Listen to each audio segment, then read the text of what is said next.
Hi everyone, मैं गौरव कुमार और स्वागत करता हूं हमारे इस चैनल ग्रीशा एकेडमी में। और आज हम पढ़ने वाले बच्चों परसेंटेज का भाग 4। जी हाँ दोस्तों, परसेंटेज के भाग 3 हमने लास्ट वीडियो में कवर किए थे। इस वीडियो में हम परसेंटेज का प्रतिशत का भाग 4 यहाँ पे कवर करेंगे। और भाग 4 में ये जो 1 2 3 4 5 एग्जाम्पल हम इस वीडियो में कवर करने वाले हैं। तो चलिए दोस्तों, बिना किसी देरी के देखते हैं एग्जाम्पल नंबर 1। दैट इज यदि n का n% 81 हो तो n इज इक्वल टू आपको फाइंड करना है।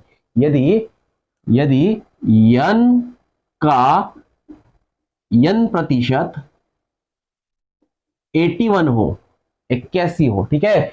यदि n का 80% 81 हो तो आपको n की वैल्यू फाइंड करनी है। तो n यहां पे का की जगह लिखना है आपको मल्टीप्लीकेशन, एंड n% मतलब n upon 100 into is equal to 81, ठीक है।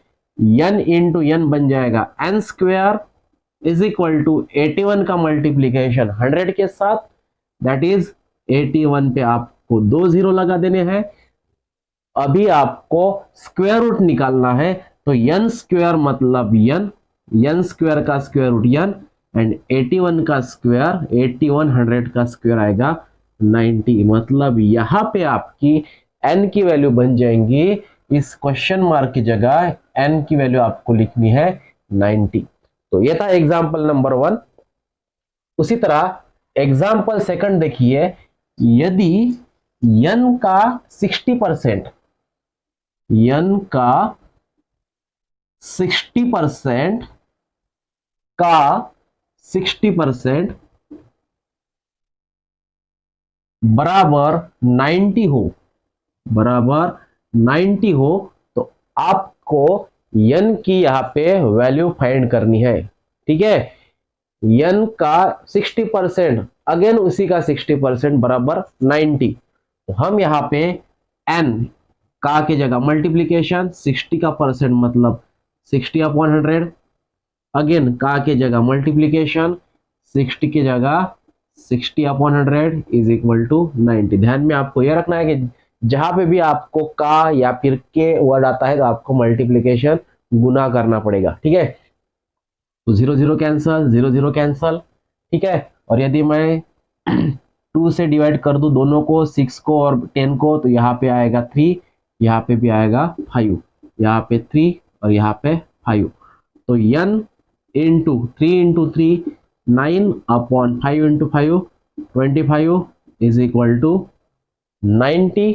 और यदि हम ये जो मल्टीप्लीकेशन का साइन, ये जो 9 अपॉन 25 इज इक्वल टू के वो साइड में ट्रांसफर करा दे, तो n is equal to 90 into 25 upon 9, ठीक है। अगेन 9 9 कैंसल, यहाँ पे 10 into 25 that is n is equal to 250। आपको n की वैल्यू यहाँ पे मिलनी है 250, 250 आपको यहाँ पे n की वैल्यू मिलेगी। तो ये था एग्जांपल नंबर सेकेंड।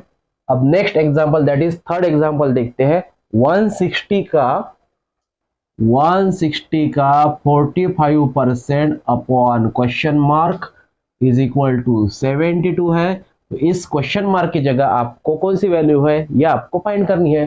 तो मैं यहाँ पे लिखता हूं 160 इंटू का के जगह मल्टीप्लीकेशन 45% मतलब 45 अपॉन 100 इंटू ये जो क्वेश्चन मार्क को हम साइड में लिखेंगे, और यहाँ पे क्वेश्चन मार्क की जगह आप x को कंसीडर कर सकते हैं, इज इक्वल टू 72। तो यहाँ पे 0 0 कैंसल। यदि मैं 45 को या फिर 10 के हाफ कर दूं तो 5 और 8 के हाफ 16 के हाफ 8, ठीक है। अगेन 5 1 जा 5, 5 9 जा 45 एंड 8 9 जा 72 into 1 by x is equal to 72, ठीक है। और यदि x को मैं इंटरचेंज कर दूं 72 की जगह x की जगह 72, तो 72 into 1 upon 70 is equal to x।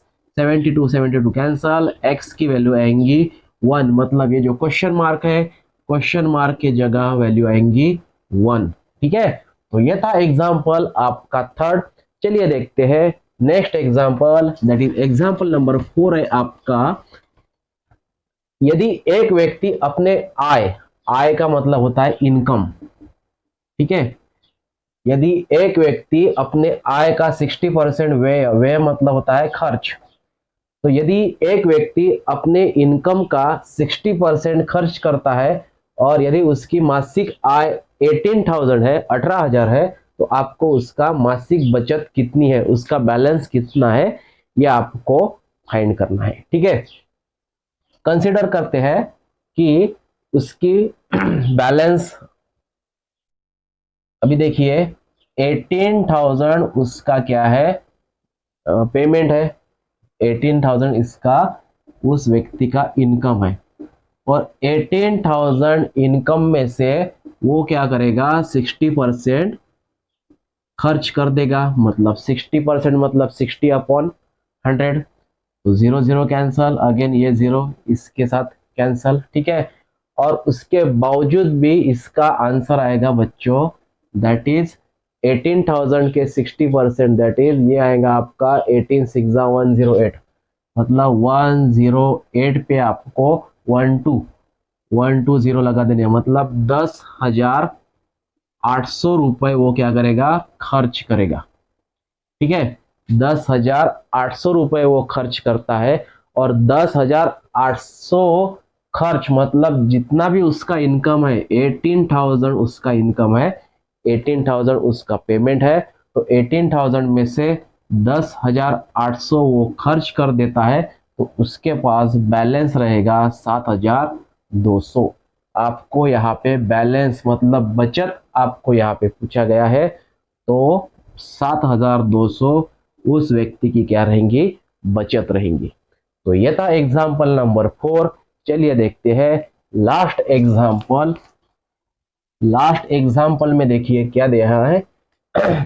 Lucky अपने आय का 40%, लकी अपने आय का 40% भोजन पर, 20% 20% शिक्षण पर, शिक्षा पर, 15% मनोरंजन इंटरटेन पर, और तथा 10% परिवहन मतलब 10% वो ट्रैवलिंग पे खर्च कर देता है। तो उसका टोटल हो गया, दैट इज 5 4 और 2 6 7 8, 85% वो क्या करता है, खर्च करता है। ठीक है, 85% वो खर्च करता है। ठीक है, आफ्टर दैट यदि माह के अंत में उसकी बचत है 4,500, तो उसकी मासिक आय निकाले। ठीक है, उसका मासिक पेमेंट, मंथली पेमेंट निकाले। तो यदि उसका इनकम, मंथली इनकम हम कंसिडर करेंगे एक्स से। ठीक है, अब एक्स में से, एक्स में से एक्स क्या करेगा, वो खर्च करेगा। ठीक है, जितना भी उसका पगार है, जितना भी उसका इनकम है, उसमें से जो इनकम है, इनकम पे से 85% उसने क्या किया, खर्च किया, और ओवरऑल खर्च करने के बावजूद भी उसका बैलेंस है 4,500 रुपए। ठीक है, इनकम में से, ये हो गया इनकम, टोटल इनकम। यदि इनकम है 10,000, अब 10,000 में से 10,000 पे यदि उसने 50% खर्च किए, तो 50% मतलब 10,000 पे 50% मतलब 5,000। ठीक है, तो 10,000 में से 5,000 आपको क्या करने पड़ेंगे, सब्ट्रैक्ट करने पड़ेंगे, मतलब उसका बैलेंस रहेगा 5,000। उसी तरह जितना भी उसका इनकम है, उस इनकम में से इनकम पे 80% उसने खर्च किया, तो इनकी सब्ट्रैक्शन करनी पड़ेगी, और ये सब्ट्रैक्शन मतलब बैलेंस है 4,500। अभी हम इसको सॉल्व करेंगे, तो x माइनस एक्स इंटू 85% मतलब 85/100 इज इक्वल टू 4,500। ठीक है, x माइनस अभी देखिए 85 into x, that is 85x upon 100 is equal to 4,500। ठीक है, 100 का मल्टीप्लीकेशन x के साथ, 100 इंटू एक्स 100x, 100x में से 85x को अगर हमने सब्ट्रैक्ट किया तो आपको मिलना है 15x upon 100 is equal to 4500। ठीक है, 100 into x 100x minus 85x that is 15x upon 100। ठीक है, तो ये बन जाएगा अभी 100 का मल्टीप्लीकेशन 4500 के साथ, तो 15x इज इक्वल टू 4500 पे अगेन 2 जीरो लगा देने हैं बिकॉज 100 का मल्टीप्लीकेशन हमने 4500 के साथ किया। तो x इज इक्वल टू 4500 पे 4500 पे 2 जीरो लगा के 15 से डिवाइड करना है। तो 15 1 जा 15, 15 3 जा 45 और 3 पे 1 2 3 4, 3 पे 1 2 3 4 मतलब ये बनेंगे 30,000 30,000। तो x को हमने कंसिडर किया था इनकम से, तो उस व्यक्ति का मतलब लकी का यहाँ पे इनकम मासिक आय मतलब मंथली इनकम यहाँ पे पूछा गया है, तो मंथली इनकम रहेगा उस लकी का 30,000।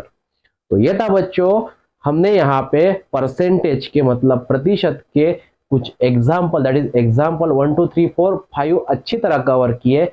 उम्मीद करता हूं आपको ये लेक्चर वीडियो पसंद आया होगा। मिलते हैं नए लेक्चर वीडियो के साथ, तब तक के लिए धन्यवाद।